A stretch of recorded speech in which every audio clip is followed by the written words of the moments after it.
আসসালামু আলাইকুম এভরিওয়ান। তো কেমন আছেন আপনারা? আল্লাহর রহমতে আশা করি ভালো আছেন। আমি আবারও আপনাদের সাথে একটি কাসকি মাছের বড়া রেসিপি শেয়ার করব।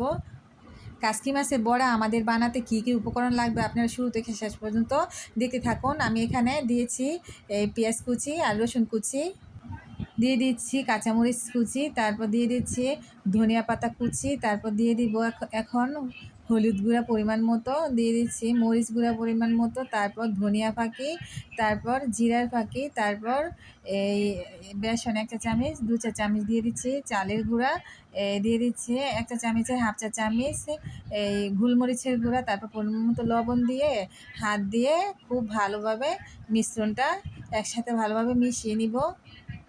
মিশ্রণটা আমাদের খুব ভালোভাবে মাখানো হয়ে গেলে তারপর চলে যাব রান্নায়। এই চুলাতে একটি প্যান বসিয়ে প্যান গরম করে তারপর পরিমাণ মতো তেল দিয়ে দিব। আমি কিন্তু ফ্রাই প্যানে আগে ডিম ভেজেছিলাম, ওই ফ্রাই প্যানে কিন্তু আমি বড়াগুলো বানিয়ে নিব, ধোয়ার তো কোনো প্রয়োজনই নেই। এখন আমি হাতে একটু সরিষার তেল দিয়ে মাখিয়ে এক এক করে বড়াগুলো বানিয়ে নিব। প্রথমে একটি বড়া বানিয়ে আপনাদেরকে দেখাচ্ছি। আর হাতে একটু তেল লাগিয়ে নিলে কিন্তু বড়ার শেপটা ভালো আসবে।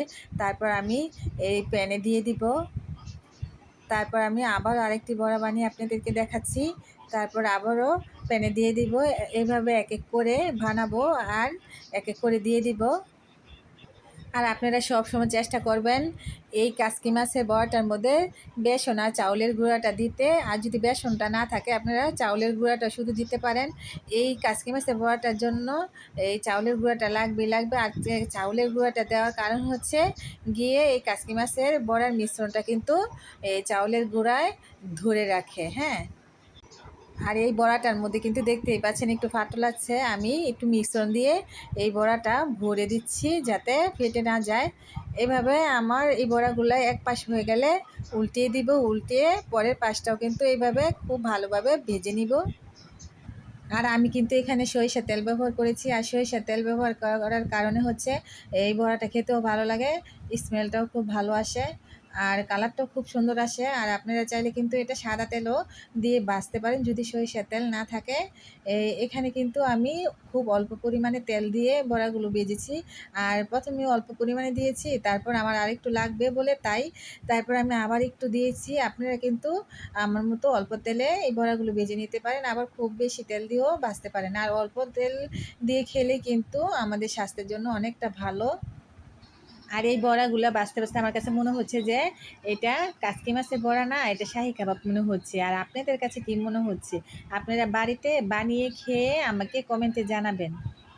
বড়াগুলি কিন্তু আমাদের এপিঠ ওপিঠ ভাজা হয়ে গেছে। এখন আমি ফ্রাই প্যান থেকে এক এক করে সবগুলা বড়া নামিয়ে নিব।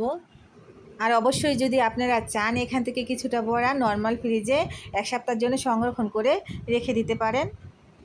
আর আপনারা যখন ফ্রিজ থেকে এই বড়াগুলা বের করবেন তখন খাওয়ার 1 ঘন্টা আগেই কিন্তু বের করতে হবে। তারপর চুলাতে একটি প্যান বসিয়ে তেলটা গরম করে এই বড়াগুলা আবার আগের মতো ভেজে নেবেন। তো আমি আপনাদেরকে একটি বড়া ভেঙে খেয়ে দেখাচ্ছি ভিতরটা কেমন হয়েছে। মাশাআল্লাহ, দেখতে খুব সুন্দর লাগছে, খেতেও কিন্তু খুব ভালো লাগছে। তো আজকে এই পর্যন্তই। ভালো থাকবেন, সুস্থ থাকবেন। আল্লাহ হাফেজ।